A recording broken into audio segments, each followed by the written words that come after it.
cuando usted quiera.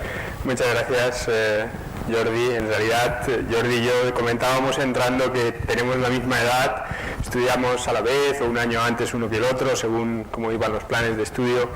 Y desde luego estar aquí en Castellón otra vez es un placer. Ya se acerca el año que viene, será el 25 aniversario de las jornadas. Esto tiene una tradición que demuestra que la iniciativa que hace años se tomó pues era muy adecuada. Y nos vamos viendo de vez en cuando me invitan, y yo desde luego vengo con muchísimo gusto. Encima pues tenemos un día fantástico y ustedes hacen el esfuerzo de no estar en la playa y estar aquí, con lo cual yo se lo agradezco enormemente. Por lo tanto, mis agradecimientos a la presentación, al planetario y a quien ha organizado estas jornadas, también con el CEFIRE y otros entes que participan y que le dan ese empaque. Bueno, yo le he titulado a esta charla Fantasías oscuras de ayer y hoy, porque ustedes se acuerdan, como muchos de ustedes tienen más o menos la misma edad que yo, o mayores o menores, pero se acordarán de aquellos dibujos animados, que eran las fantasías animadas de ayer y hoy, ¿no? Que era la traducción de Merry Melodies, que no quiere decir nada, pero bueno, la idea era ver cuándo el hombre, cuando trata de interpretar lo que ve en el cielo, necesita postular que existen entidades que no ve. Y eso ha pasado no solo ahora, ha pasado siempre y seguirá pasando. Esas entidades que no ve, nosotros hoy las llamamos materia oscura, energía oscura, pero han sido muchísimas a lo largo de la historia. Por lo tanto, esas fantasías de la mente de los filósofos de la ciencia, que era como antes se llamaba a los astrónomos, o de los astrónomos hoy en día, o de los cosmólogos hoy en día, siguen siendo fantasías necesarias. Necesarias que de vez en cuando producen una enorme alegría cuando se convierten en una realidad. Muchas veces, en cambio, hay que esperar muchos años, 100, por ejemplo, en el caso de las ondas gravitacionales, de las cuales hablaremos algo al final. En ese recorrido, obviamente, hay que llegar o hay que ir al pasado remoto, a la época helenística, al desarrollo de la cosmología y la cosmogonía griega, porque cuando los griegos observan el cielo, se dan cuenta, como ustedes, que hay estrellas, pero sobre todo hay vagabundos. Esto es lo que más llama la atención cuando observamos el cielo. Vagabundo es la palabra que en griego nosotros hoy llamamos planeta. Los griegos a los vagabundos del cielo los llamaron, con su lengua, vagabundos, que hoy nosotros traducimos al castellano como planetas. Etimológicamente quiere decir eso. Planeta es una palabra que viene del griego y que quiere decir vagabundo. Y habían 7. Y esa es la razón de que el 7 sea un número mágico. Por eso tenemos 7 días de la semana, precisamente. El lunes dedicado a uno de los vagabundos, que era la Luna, el martes a Marte, el miércoles a Mercurio, el jueves a Júpiter, el viernes a Venus, el sábado a Saturno, y el domingo se lo dedicamos aquí al Señor, pero en inglés se llama Sunday, que es el día del sol. Por lo tanto, los 7 días de la semana es la primera de las veces que ese 7 referido a los vagabundos, y fíjense ustedes que planeta en ese sentido son los 5 que se veían a simple vista en la época de los griegos, más la luna y el sol, y todos participan del mismo concepto. Quizá por eso el 7 es recurrente y hay 7 notas musicales. Quien sepa música podría pensar que podría haber un sistema con 8, con 9, con 5. Hay 7 colores en el arco iris, porque Newton, cuando pasó la luz blanca por un prisma, decidió que hubieran 7, pero yo nunca he visto la luz. Y ahí yo no sé, quizá los 7 enanitos de Blancanieves tiene que ver con eso, pero no estoy muy seguro. Bien, en cualquier caso, esas 7 esferas que fueron necesarias para explicar el cosmos eran esferas que los griegos, el óxido de Fino, por ejemplo, le daba entidad física.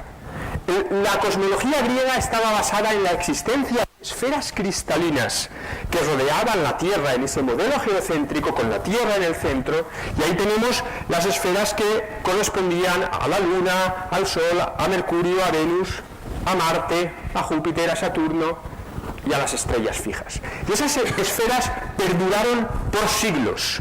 En el universo, el primer elemento oscuro, que en este caso no sería oscuro, sino más bien transparente, así es como decían los griegos, serían las esferas cristalinas de los griegos. ¿Cuándo desaparecieron? Pues fíjense ustedes que ni siquiera con Copérnico, me voy a adelantar un poco aquí, con Copérnico, que en el siglo XVI propuso que el Sol estuviera en el centro, las esferas no desaparecieron. Él seguía pensando que las órbitas de los planetas estaban engarzadas a esferas, en este caso centradas en el Sol y no en la Tierra, y cada una de ellas arrastraba un planeta. En este caso la Tierra sería uno más y había otra esfera que arrastraría la Luna, que la ven ahí pequeñita, aquí dentro. Ese sistema, por ejemplo, en otro gráfico que se publicó 40 años más tarde, lo ven aquí.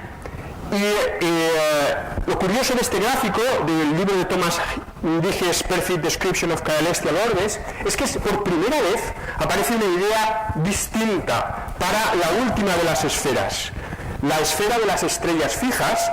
En esta imagen de este libro, publicado solo 40 años después del de Revolutionibus en Inglaterra, la esfera de las estrellas fijas se extiende infinitamente en altitud. Es la primera vez que el concepto de la posibilidad de un universo infinito aparece, con las consecuencias que esto trae, por ejemplo, para la cosmología. Ustedes seguro que han oído hablar de la paradoja de Olbers, que desde luego no se la inventó Olbers. Si alguien se la inventó, aquí ya estaba presente, porque un cielo en el cual las estrellas se extiendan infinitamente en altitud debería brillar enormemente.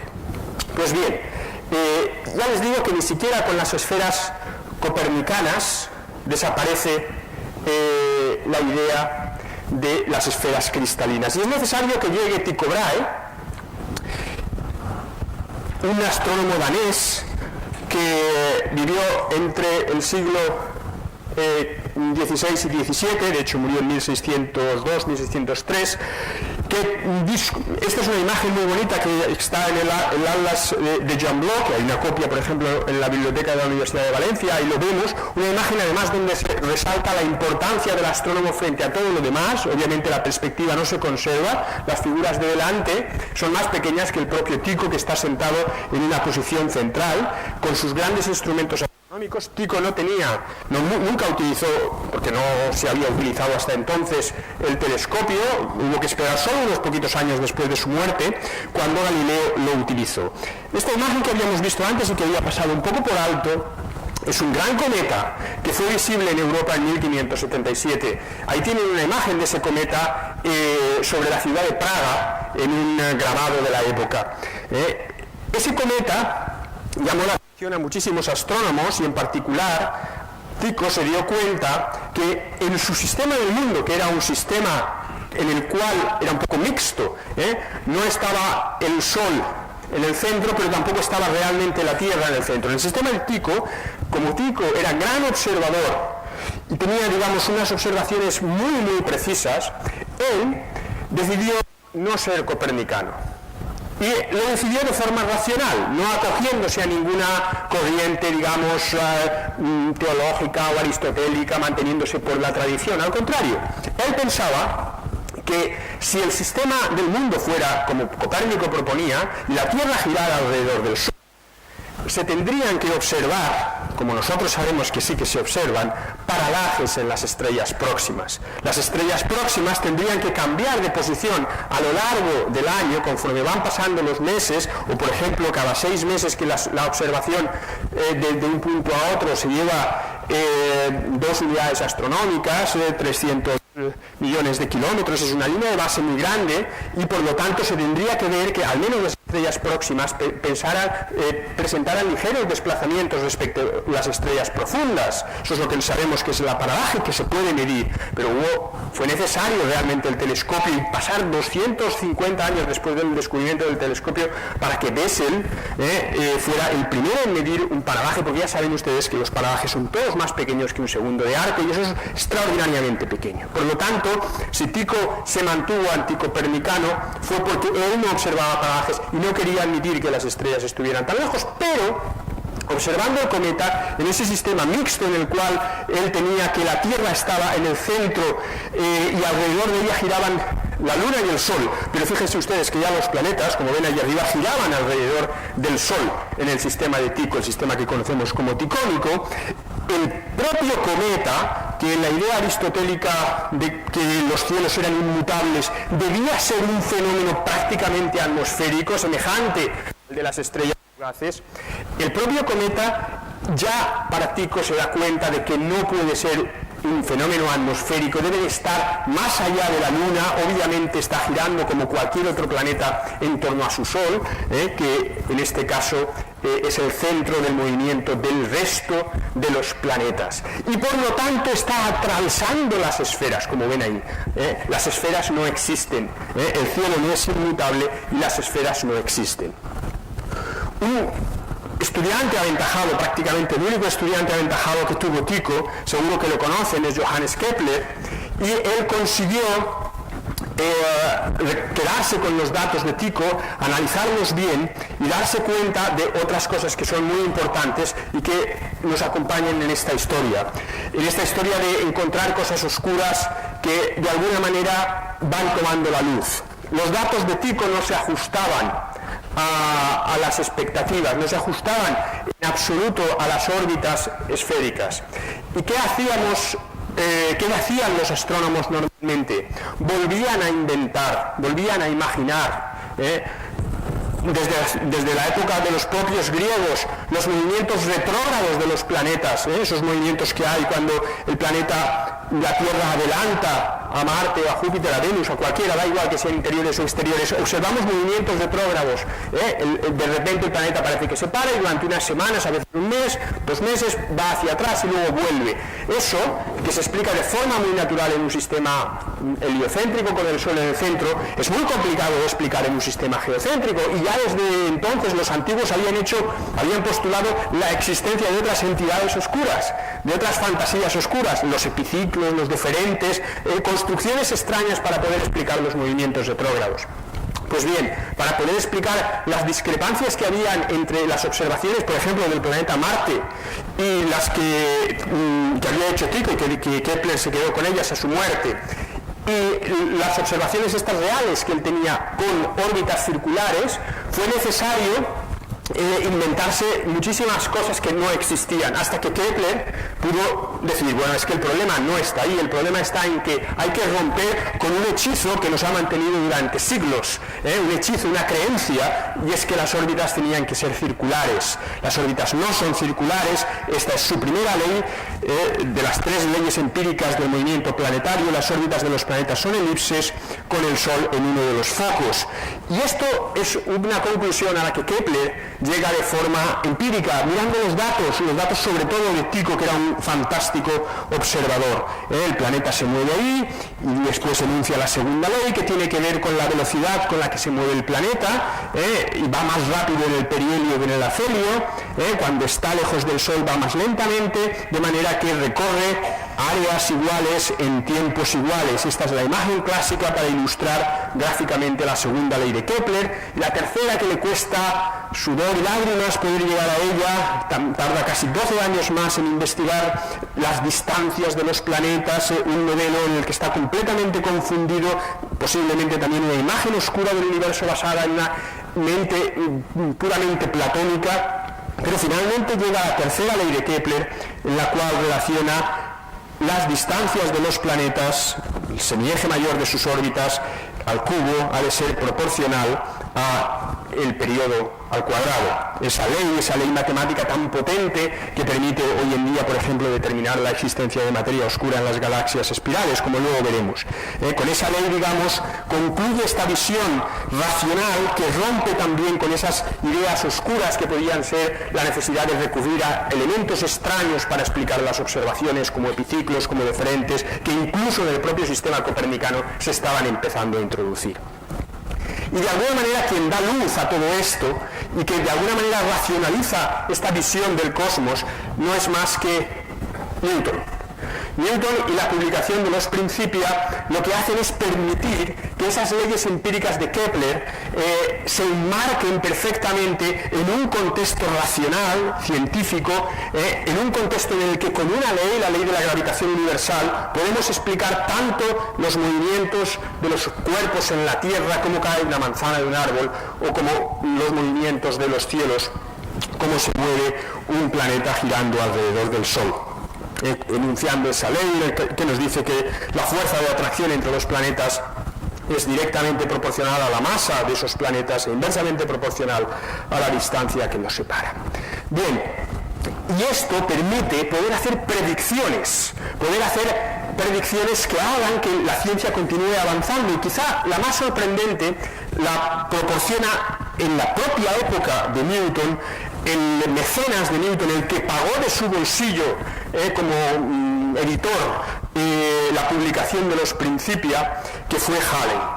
Edmund Halley, que ustedes conocerán, quizá los más jóvenes no, pero los que vivieron con expectación durante el año 86 la venida del cometa Halley, pues sí que recordarán que ese cometa es un cometa que tiene una cierta historia. Yo no sé si sabrán quién descubrió el cometa Halley como cometa que vuelve. ¿Lo saben? No fue Halley. ¿Alguien lo sabe? Fue un astrónomo aficionado.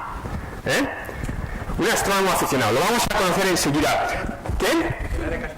No era de Castellón, no, era alemán, era un granjero alemán. Ahora saldrá, pero fíjense, aquí tenemos el cometa Halley, pasó en 1301. Y este es un cuadro de los frescos de Giotto que se conserva en la Capilla de la Arena, en Padua. Es fantástico, digamos, hay muchísimos de él en esa capilla y les aconsejo si tienen la oportunidad de verla.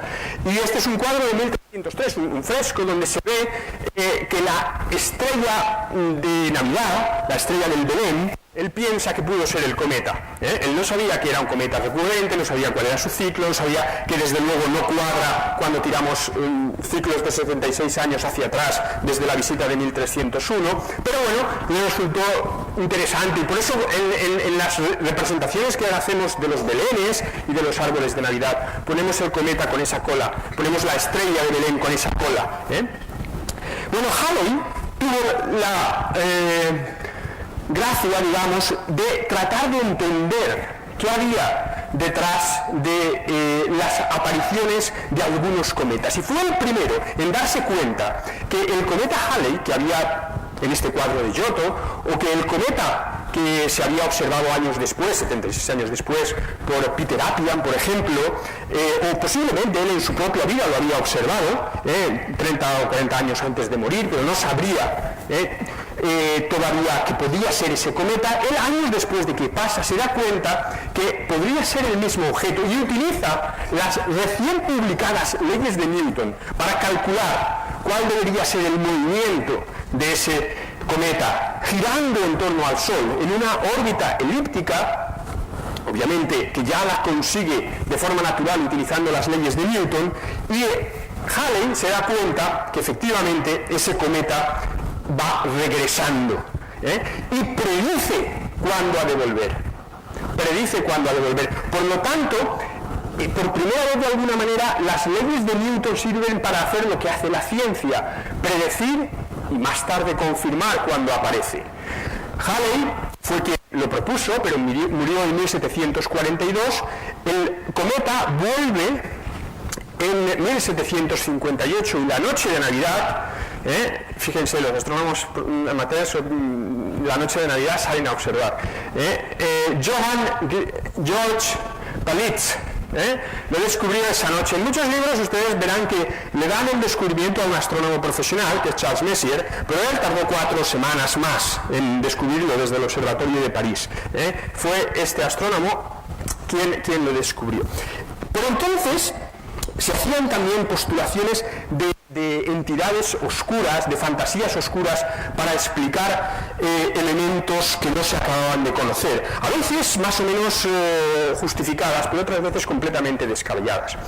Ustedes saben que los astrónomos, digamos, como ustedes, tienen enormes campos de trabajo, muchos de ellos con colaboraciones excelentes y absolutamente necesarias para el desarrollo de la astronomía, y a mí me gustaría aquí romper una lanza a favor de la conexión entre la astronomía amateur, la astronomía del astrónomo aficionado, que es muy potente en algunos campos, y en algunos campos es crucial para el desarrollo. Por ejemplo, uno de los campos es el de las estrellas variables, donde efectivamente la contribución amateur es fundamental.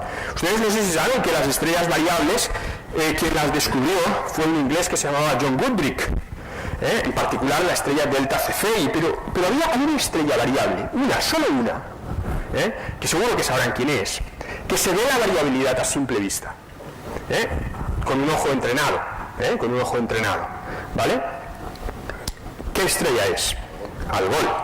Algol es la variación de brillo es tan potente que efectivamente se ve a simple vista. Y las historias para explicar esa variación, Algol de hecho quiere decir la cabeza del ogro, o la cabeza del demonio, porque era una endemoniada estrella que en un cielo inmutable, inmaculado, tenía la desfachatez de cambiar de brillo prácticamente en una misma noche, y eso era incomprensible. Hubieron muchas teorías para explicar ese cambio de brillo, pero desde luego quien realmente lo descubrió fue John Goodrick, que aquí lo tenemos en una representación que ahora, que en esta fase un poco de la conferencia, lo que le voy a hacer es ponerles un vídeo de unos minutos que hemos hecho en el observatorio, donde contamos esta historia. Contamos esta historia y vemos que efectivamente para poder explicar en observaciones que de repente aparecen, o que son observaciones que ya llevan muchos años, es necesario recurrir a elementos, y a veces esos elementos que se postulan, como el que postuló John Goodrick, para explicar la variabilidad de Algol, se convierten en evidencias, se convierten en realidades, pero cuando se postulan son entidades oscuras, en este caso a lo mejor entidades que oscurecen la estrella, pero él tiene que pensar qué es lo que está produciendo. Lo importante del vídeo fundamentalmente era la necesidad que tuvo John Goodrick de postular la existencia de una compañera oscura y descubrir así la primera binaria eclipsante. Era imprescindible tener esa postulación que hasta muchos años más tarde no se pudo comprobar, haciendo ya observaciones que permitieran asegurarnos que existía esa estrella. William Herschel, otro astrónomo muy importante, de origen alemán, pero que pasó toda su vida profesional en Bath, en Inglaterra, construyendo órganos para las iglesias y dedicándose también a su gran pasión, que era inicialmente como aficionado la astronomía, descubrió un poco por casualidad Urano. Ese descubrimiento transformó su vida, porque los ingleses desde luego se lo quisieron reconocer, le dieron una renta vitalicia, lo hicieron socio de la Royal Society y prácticamente se dedicó ya con cuerpo y alma a la astronomía el resto de su vida. A Urano le quiso llamar Jorge en atención al rey de Inglaterra, pero al final el resto de los astrónomos le convencieron que no era un nombre muy adecuado para un planeta. El descubrimiento de Urano llevó rápidamente al estudio de su órbita. Y su órbita, con las herramientas que teníamos ya entonces, la mecánica celeste que había nacido a partir de los trabajos de los sucesores de Newton, de Laplace y otros como él, podían hacer cálculos del sistema solar ya con varios cuerpos, no solo el Sol y el planeta, sino con varios cuerpos, y obviamente para calcular el movimiento de Urano en torno al Sol había que tener en cuenta la presencia, el tirón gravitatorio que producían los otros planetas gigantes, en particular Júpiter y Saturno. Pero aún así, teniendo todo eso en cuenta, Urano presentaba anomalías, presentaba ciertas discrepancias y hubo que buscar una solución. La solución se le ocurrió más o menos simultáneamente a estos dos personajes, a Urban Le Verrier, que vivía en París, y John Couch Adams, que vivía en Cambridge, en Inglaterra. Y la solución era quizá la más natural. Debía haber otro planeta, más allá de la órbita de Urano, que fuera el planeta oscuro, la fantasía oscura, que explicara las anomalías de las órbitas de Urano, de la órbita de Urano. También es verdad que hubo una cierta suerte en este cálculo que ellos hicieron, porque no son quienes descubrieron a Neptuno. Hubo una cierta suerte, porque en ese momento Urano y Neptuno estaban cerca el uno del otro, podían haber estado cada uno a un lado de su órbita con el Sol en medio, y entonces no se habrían molestado, y no habríamos encontrado ninguna perturbación en la órbita de Urano, y posiblemente el descubrimiento de Neptuno habría tardado. Pero desde luego, Urban Le Verrier fue quien primero hizo los cálculos, incluso propuso dónde observarlo, y fue un alemán, otra vez un alemán, con el mismo nombre, pero esta astrónomo profesional Johann Gottfried Galle del Observatorio de Berlín, que descubrió en 1846 a Neptuno exactamente donde apuntaba, donde le había dicho Le Verrier. Esto ciertamente creó una cierta polémica entre franceses e ingleses, ya saben que no se llevan muy bien, y conservan, digamos, los franceses sobre todo ese chauvinismo. En los periódicos franceses la noticia aparecía así, la visión que tienen de los astrónomos es exactamente esa, con su gorrito de astrónomo mirando, pero no mirando al cielo. Este es Mr. Adams, dice ahí, Mr. Adams descubriendo el nuevo planeta, está escrito en francés, en un texto de Monsieur Le Verrier, ¿vale? Como si se lo estuviera copiando. Ciertamente, el descubrimiento parece ser que sí que fue de los dos, independientemente. Lo que pasa es que a Le Verrier las autoridades académicas francesas le hicieron caso, y esta vez las autoridades académicas británicas no le hicieron al principio en ningún caso a Adams. Luego sí que quisieron, digamos, incorporarlo, pero ya un poco tarde.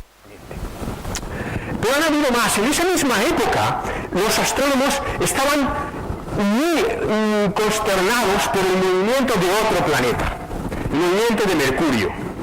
Como saben ustedes, en principio, si yo tengo un planeta girando aisladamente en torno a una estrella, seguiría una órbita elíptica, y esa órbita elíptica pues estaría ahí siempre y sería siempre la misma. Pero si hay más planetas, como ocurre, los otros hacen un efecto de tirón.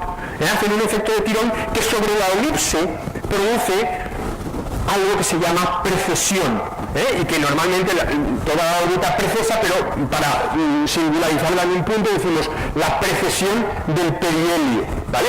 Todos los planetas tienen precesión del perihelio, y esa precesión se puede calcular, y se había calculado utilizando las técnicas de Newton, y la precesión en particular de Mercurio, que tiene una órbita elíptica bastante excéntrica, más excéntrica que la del resto de los planetas, Plutón también, pero Plutón ya no es planeta, se dieron cuenta que básicamente lo que ocurría con la precesión del perihelio de Mercurio no se ajustaba a los datos que observaban. La precesión es algo, digamos, sutil, pero importante, es decir, es del orden de 6.000 grados por siglo, ¿vale? Es decir, y eso es observable perfectamente, se había observado bien. Pero cuando uno hacía el cálculo, con las técnicas y la mecánica de Newton, encontraba una discrepancia con la observación. Es de 43 segundos de arco, muy poquito, ¿vale? 43 sobre 6.000 segundos, pues viene a ser menos del 1%, 0,7% sería, aproximadamente. Y se tuvo que postular algo. ¿Y qué se postuló? ¿Y quién fue quien lo postuló? Pues de hecho fue precisamente Le Verrier, entre otros. Pero Le Verrier postuló, primero, que podía existir como una especie de cinturón de asteroides. Se habían descubierto, el primero se había descubierto en 1801, entonces los asteroides estaban como de moda, muy cerquita del Sol. Incluso empezaron a verlos, claro, seguramente eran manchas solares, pero los estaban viendo. Luego pensó que no iba muy bien aquello de los asteroides para explicar exactamente la precesión, la discrepancia, no la precesión, la discrepancia de la precesión de del perihelio de Mercurio en esos 43 segundos, y aportó otra idea que durante mucho tiempo se consideró válida, y otra vez era una fantasía oscura. La existencia de un planeta intramercurial dentro de la órbita de Mercurio, un planeta que se llamó Vulcano, que es donde nació el señor Spock, de Star Trek, ¿no? Bien, pues ese planeta se estuvo buscando, se aprovecharon eclipses solares para buscarlo, obviamente no se encontró. No se encontró porque la explicación de esa discrepancia en la precesión del perihelio no es ningún objeto oscuro. No se descubrió nada, no se descubrió la compañera oscura de Algol, que sí que era un elemento existente, oscuro cuando se postula, luego ya no tanto cuando se descubre. En este caso, lo que es necesario es cambiar el paradigma. De hecho, ya a principios del siglo XX, algunos astrónomos americanos, por ejemplo Newcomb, planteaban que la gravedad en las proximidades de masas grandes como la del Sol tendría que funcionar de forma distinta. Lo que ellos proponían no fue correcto, pero sí que apuntaban en la dirección que lo que era necesario para explicar esa anomalía no era hacer la postulación de la existencia de una nueva fantasía oscura, sino era cambiar el paradigma, cambiar la mecánica de Newton, superar a Newton, vencer a Newton. Y eso lo hizo Einstein, ¿no? Y hoy lo estamos celebrando, 100 años después de eso. En 1915, Einstein explica la discrepancia de la precesión del perihelio y de Mercurio, entendiendo que los movimientos de los planetas no responden estrictamente a la mecánica de Newton, sino que responden a una teoría general de gravedad que llamó relatividad general y que explica mucho mejor los movimientos incluso de los planetas y sobre todo en presencias de masas tan grandes como el Sol. En presencia de una masa tan grande como el Sol, lo que ocurre es que el espacio-tiempo se deforma de forma que cualquier objeto que pretende ir en línea recta acaba haciéndolo girando en torno al objeto más masivo. Y utilizando las ecuaciones que proporciona la relatividad general, ciertamente uno calcula la precesión del perihelio de Mercurio, igual que lo puede hacer utilizando a Newton, pero la diferencia es que ahora lo cuadra, que ahora le da el resultado correcto. Bien, la idea de cosas oscuras y el nombre realmente de materia oscura, que será quizá el nombre más común, no tarda mucho en aparecer. Y es Fritz Zwicky quien la presenta en 1930. Fritz Zwicky midió las velocidades peculiares de las galaxias en el cúmulo de Coma, en el cúmulo de la Cabellera. Fíjense ustedes que estamos en 1930, solo 5 años después de que Hubble descubriera que Andrómeda era otra galaxia y no era una nebulosa de nuestra galaxia. ¿Vale? A partir de ese momento empiezan a descubrirse otras galaxias y ya muy pronto hay catálogos de galaxias, y entre esos catálogos de galaxias, mirando las que hay en el cúmulo de la Cabellera, que está a unos 300 millones de años luz, ese astrónomo de origen suizo que se llama Zwicky, que tenía bastante mala leche y pocos amigos, que era un genio, básicamente un genio, ahí lo vemos observando también abajo, postula que tiene que haber materia oscura. ¿Y por qué? Pues que, sencillamente, en ese cúmulo de galaxias, cuando él observa 8 o 10, no observa más, y es capaz, por espectroscopía, de medir las velocidades a las que se están moviendo las galaxias respecto a la expansión de Hubble, las velocidades peculiares, no las que se van con la expansión de Hubble, sino las propias, las que harían esas galaxias como las abejas en un enjambre, como esta sería una imagen del cúmulo, y esta sería un poco la idea, ahí tenemos las galaxias moviéndose en ese enjambre, pues lo hacen a una velocidad que es del orden de 1000 kilómetros por segundo. A esas velocidades, en la historia del universo, el cúmulo se tendría que haber disgregado completamente. No deberíamos observar las galaxias juntas, porque a esas velocidades se tendrían que escapar. ¿Por qué? Porque no hay suficiente masa, sumando la masa de todas las galaxias que forman el cúmulo, para retener objetos que vayan a 1000 kilómetros por segundo. Como el cúmulo estaba ahí, Fritz Zwicky tiene que volver a postular una fantasía oscura.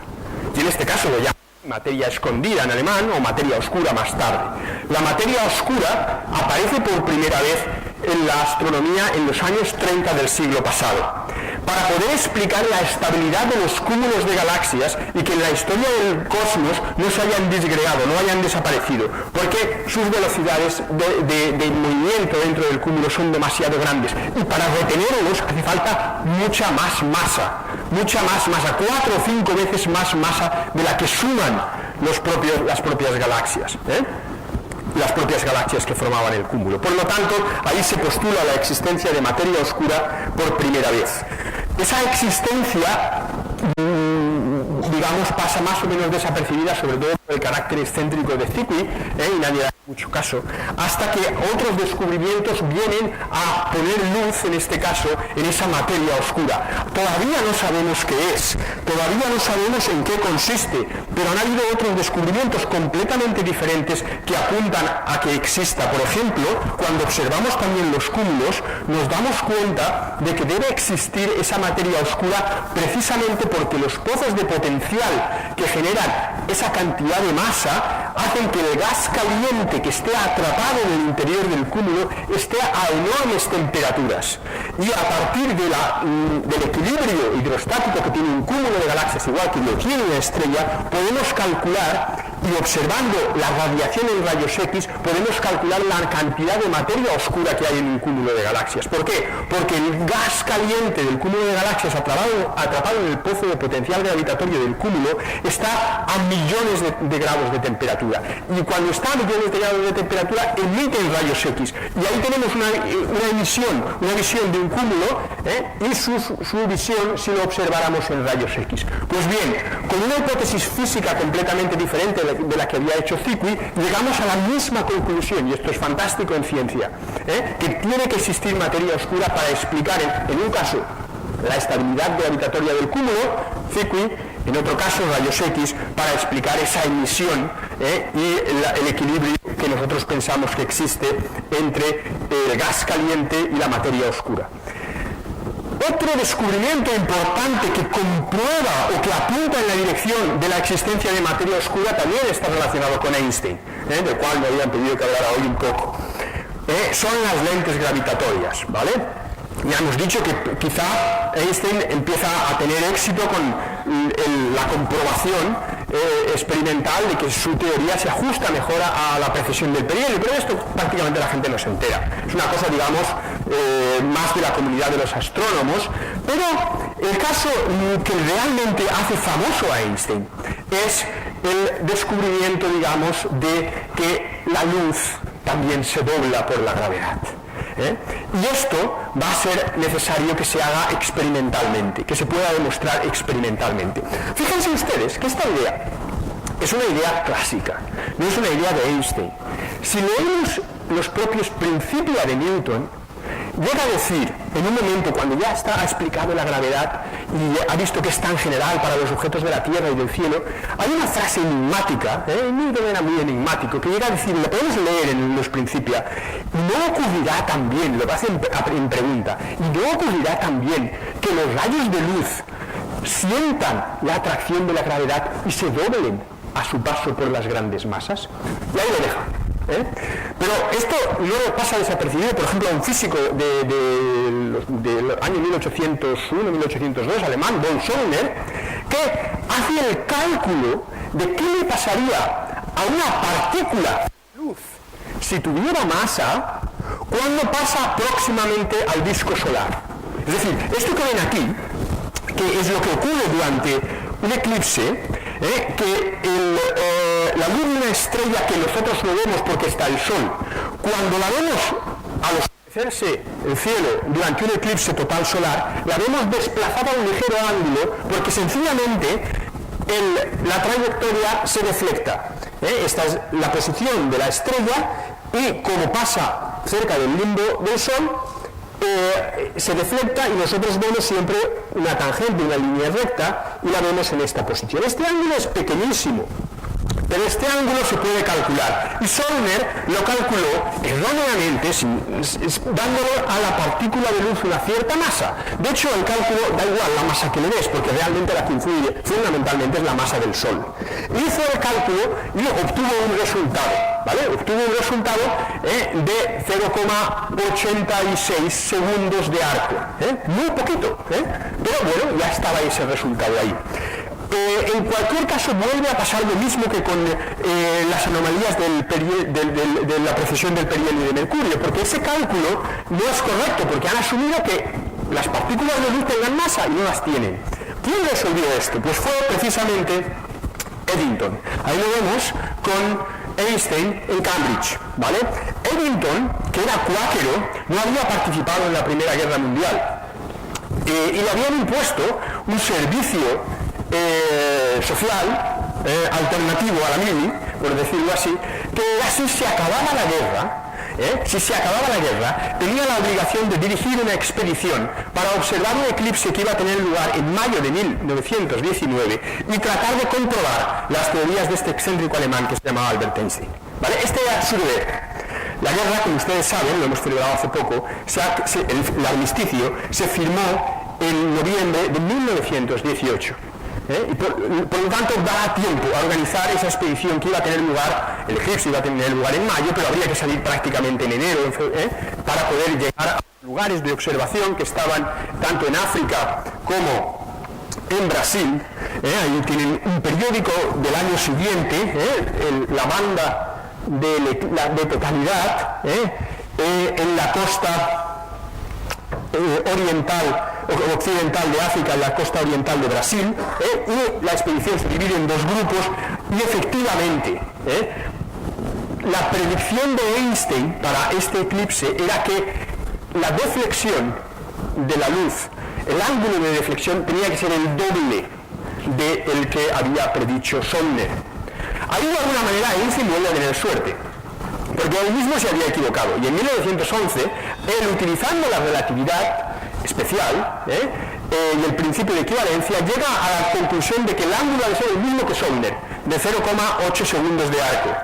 Estalla la guerra, no hay ningún eclipse entonces, y él durante ese tiempo rehace los cálculos, de forma que cuando se hace la expedición, la expectativa del resultado que Einstein ya tiene en ese momento en la mano es 1,74, es decir, básicamente el doble. 1,74 segundos de arco es lo que se espera, y es realmente lo que miden. La expedición tiene lugar en mayo, no tienen un tiempo fantástico, tienen muchos problemas técnicos, sería fantástico poder contarles todas las historias de la expedición de Eddington y de Crommelin, cada uno va a un lado de estas costas, pero en cualquier caso el resultado al final es claro. Einstein tiene razón. Se comprueba que el desplazamiento del ángulo deflectado durante el eclipse de las estrellas próximas es el que Einstein predecía que era el doble de la predicción newtoniana, por decirlo así.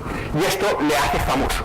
A partir de ese momento, lo vemos aquí en Times o en Illustrated London News, las ideas de Newton tienen que superarse, incluso esto tiene una componente también sociológica importante. Después de la guerra, un inglés como Eddington comprueba la teoría de un alemán como Einstein, etc. En cualquier caso, ese pequeño homenaje que yo quería dedicar a estos astrónomos, ahora lo ilustro en el marco de lo que ocurre cuando yo tengo, por ejemplo, la luz de un cuásar o de una estrella o de una galaxia muy remota y pasa por delante de otra masa. Cuando pasa por delante de una masa grande, en este caso esa masa la he representado por una galaxia en esta animación, pero aquí en estas imágenes del Hubble las estamos representando por un cúmulo de galaxias, un cúmulo de galaxias que está a 2.000 millones de años luz, está deflectando, distorsionando, produciendo esos arcos que veíamos en estas imágenes, ¿vale? Produciendo estos arcos, como lo vemos aquí, en esa imagen. Está produciendo ese tipo de arcos, magnificando, creando imágenes múltiples, deformando. La materia oscura o visible actúa como una lente deformando el espacio. Y es así como también podemos medir la cantidad de materia oscura de los cúmulos de galaxias. De la misma manera, y volvemos a obtener el mismo resultado que en los casos anteriores, con lo cual estamos cada vez más convencidos de que esa materia oscura, eso que postuló Zwicky que debía existir, esa fantasía oscura, debía ser realidad. La materia oscura se encuentra también en las galaxias. Por ejemplo, Vera Rubin descubrió que las galaxias espirales en las cuales las estrellas giran en torno al núcleo galáctico, este giro debería caer, como cae con la fórmula de la tercera ley de Kepler, si solo tuviéramos en las galaxias la materia que constituye las estrellas que vemos o incluso el gas caliente que vemos. Con la materia y el gas y el polvo, lo que constituye la parte visible de la galaxia en las diferentes longitudes de onda, incluso en radio, en longitudes de radio, la curva de rotación, que sería la velocidad a la que se mueven las estrellas en torno al núcleo galáctico, de la misma manera que lo hacen los planetas en torno al Sol, y los planetas más próximos al Sol, como Mercurio y Venus, van mucho más rápidos que los planetas más alejados, hasta llegar a Plutón. Eso da igual sea planeta o no, va más despacio, ¿vale? Los planetas pierden velocidad según la tercera ley de Kepler conforme se alejan del Sol. Pues lo mismo le debería ocurrir a las estrellas que giran en torno a las galaxias espirales. Debería disminuir su velocidad de esta manera. Y no lo hace, no disminuye. Lo que se observa incluso es que aumenta o es plano, es constante. Y eso llevó a Vera Rubin a finales de los años 70, una astrónoma americana, a postular otra vez que existía la materia oscura. De hecho, cuando ella lo hizo es cuando se recuperó el trabajo de Fritz Zwicky, que había permanecido olvidado. Por lo tanto, nuestra imagen de una galaxia hoy en día sería un enorme halo de materia oscura que lo circunda, un enorme halo de materia oscura, y la galaxia estaría ahí en el centro, la parte visible, la parte luminosa. Hoy también tenemos evidencia de otra componente todavía más exótica que hemos decidido llamar energía oscura, y que de alguna manera también había predicho Einstein, ¿vale? ¿Por qué? Porque Einstein, cuando enuncia sus famosas ecuaciones, y no puedo resistir ponerlas, nos da igual lo que vemos ahí. Lo que les voy a decir es que estas ecuaciones no son tan complicadas. Lo que hay, digamos, detrás de estas ecuaciones, en el término de la izquierda, tenemos el término de la geometría, y en el término de la derecha tenemos el término de la materia, ¿vale?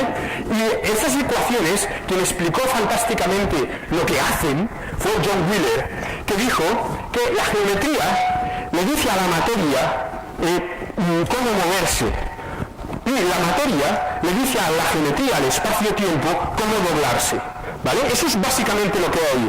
Como ven ustedes, en el término de la izquierda, el término de la geometría, el término que más le gustaba, o el miembro de la izquierda, el miembro que más le gustaba a Einstein, hay una lambda mayúscula, que es la famosa constante cosmológica, que él, unos pocos años después de introducirla, porque la introdujo, porque le habían dicho que el universo no podía estar en expansión o en contracción, porque no se lo había observado, algún astrónomo, digamos, malintencionado le pasó esa información, era lo que se sabía entonces. Él quiso que el universo fuera estable, y esto, pues, básicamente es una especie de constante de integración. No es que se la saca de la manga y la pone ahí, sino que le sale de forma natural, se impone que el universo sea estático, ¿vale?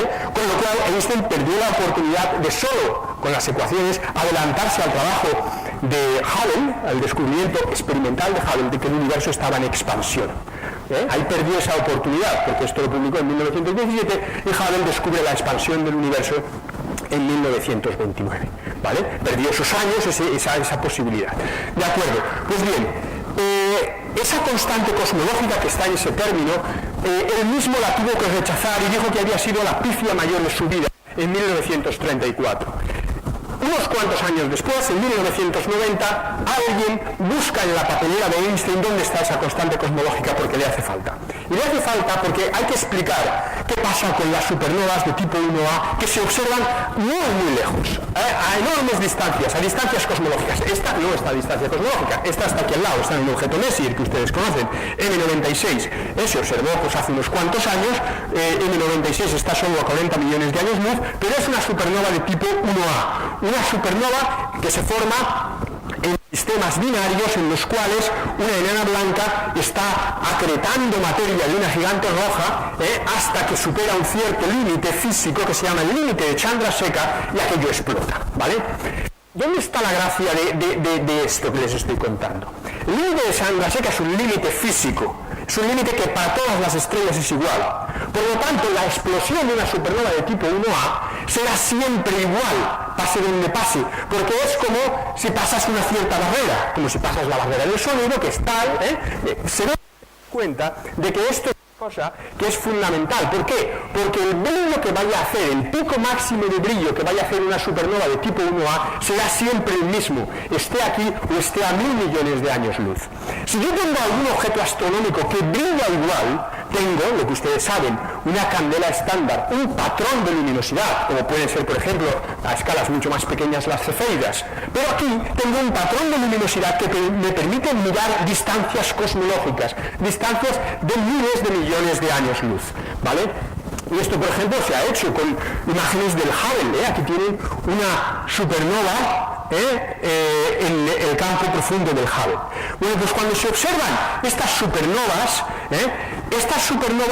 y ponemos el brillo de estas supernovas enfrente de su distancia, que la podemos poner en términos del desplazamiento hacia el rojo de la luz que hemos observado, vemos esta gráfica que tiene a la izquierda. Y tampoco les quiero explicar muchos detalles de la gráfica, pero ven que los puntos se asemejan a la línea roja.